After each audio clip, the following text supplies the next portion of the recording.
Isang mapagpalang tanghali po sa inyong lahat. Ngayon po ay Sabado ng ika-28 linggo sa karaniwang panahon at mamayang gabi tatawid na tayo patungo sa ika-29 na linggo sa tinatawag nating mga karaniwang panahon. At sa buong linggong ito tayo po ay pinaalalahanan muli.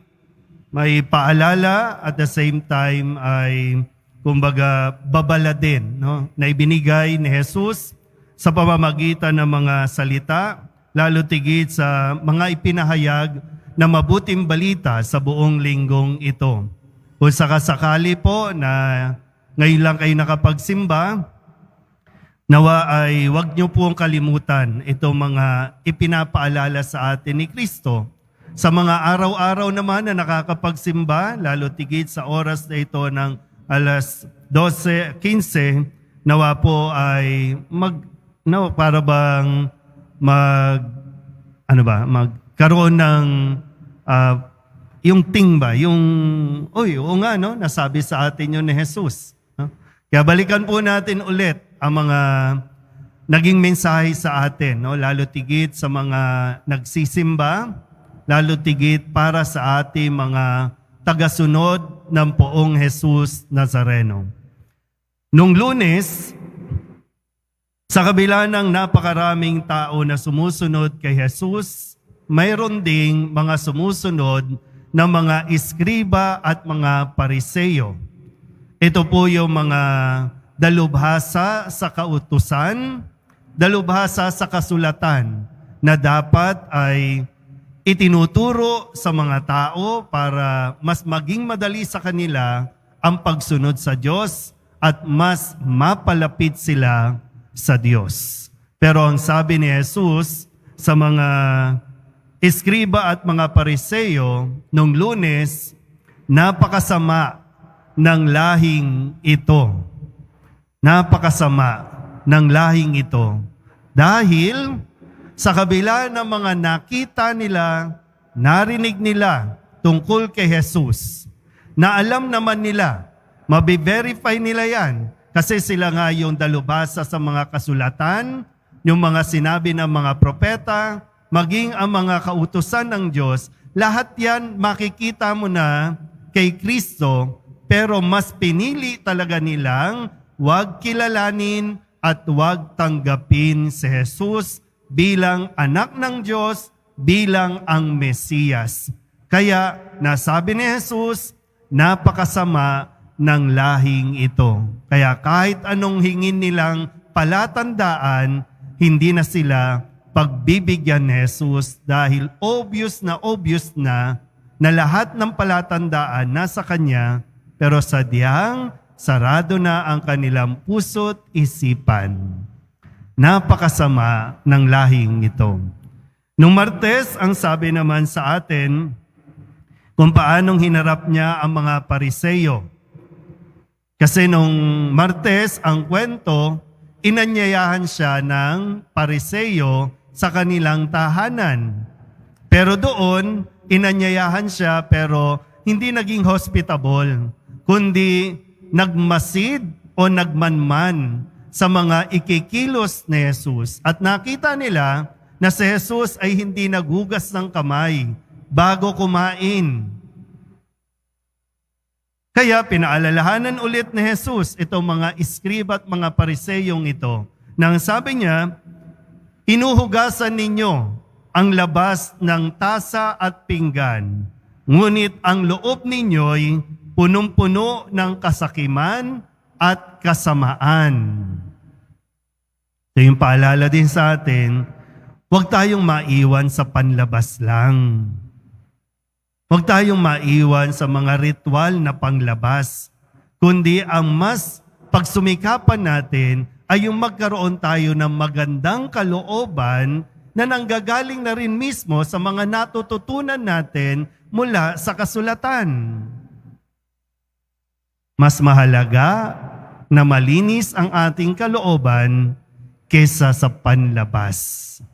Malinaw po ba? Nung Miyerkules naman, Sa pagdiriwang natin ng kapistahan ni San Lucas, yung manunulat ng mabuting balita, ipinaalala sa atin na patuloy na nagtatawag, patuloy na nag-aanyaya ang Panginoon ng mga manggagawa.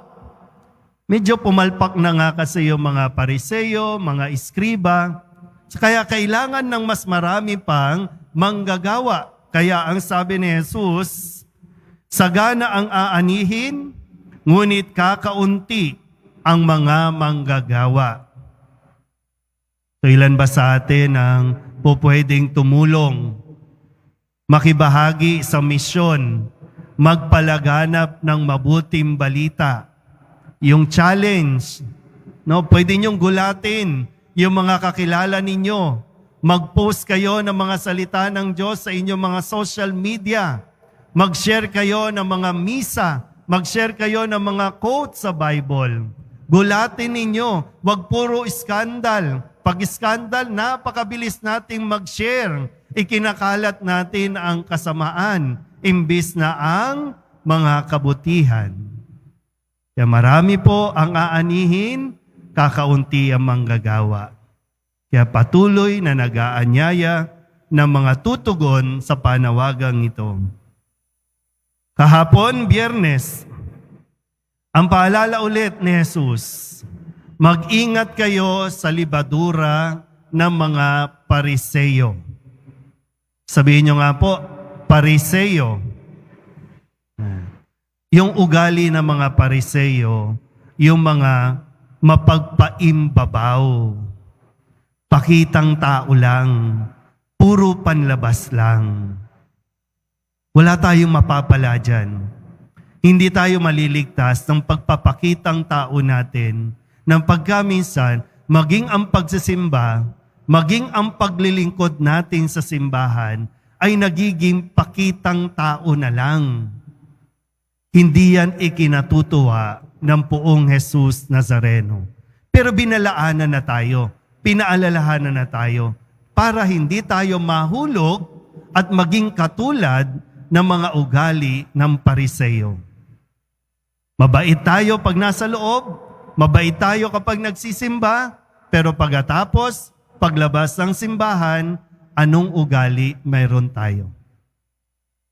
At ngayon, mapaalala sa atin ni Jesus ngayong Sabado, ang sino mang magsalita laban sa anak ng tao ay mapapatawad. Ngunit ang lumait, tandaan natin mabuti ito ha, ang lumait sa Espiritu Santo ay hindi mapapatawad. Pag sinabi pong ang anak ng tao, walang iba kundi ang poong Jesus Nazareno. Na kahit ano pang gawin mo sa Kanya, kung hihingi ka ng tawad, papatawarin tayo ng poong Nazareno. Pero yung kasalanan, laban sa Espiritu Santo, ang laitin mo, ang maliitin mo, ang Espiritu Santo, hindi yan mapapatawad. Kaya maghinay-hinay tayo sa atin po mga sinasabi laban sa Diyos.